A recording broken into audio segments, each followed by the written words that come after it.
விளாத்திக்குளம் சம்பவத்தில் உயிரிழந்த மாணவிக்கு நீதி கிடைக்கும் வகையில் குற்றவாளிக்கு சட்டப்படி உச்சபட்ச தண்டனை பெற்றுத்தரப்படும் என்று நாடாளுமன்ற உறுப்பினர் கனிமொழி உறுதியளித்தார்.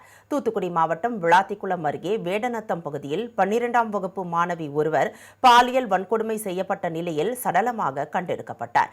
இந்த கொடூர செயலில் ஈடுபட்ட குற்றவாளி தர்ம முனீஸ்வரனை கடந்த 19ஆம் தேதி காவல்துறை கைது செய்தது. இதனைத் தொடர்ந்து மாணவியின் உடல் பிரேத பரிசோதனைக்கு பிறகு தகனம் செய்யப்பட்டது.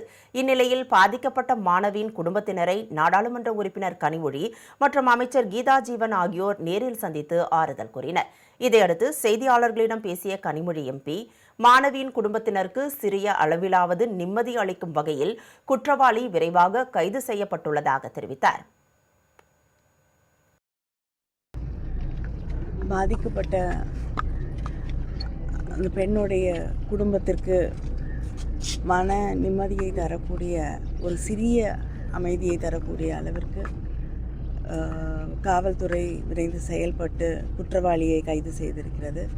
நிச்சயமாக இப்படிப்பட்ட குற்ற செயல்களில் ஈடுபடக்கூடியவர்களுக்கு உச்சபட்ச தண்டனையை வாங்கி தர வேண்டும் என்ற அந்த எண்ணத்தோடு விரைவிலே அந்த குற்றவாளிக்கு அந்த பெண்ணுக்கு நியாயம் கிடைக்கக்கூடிய வகையிலே ஒரு தண்டனையை வாங்கி தரும்.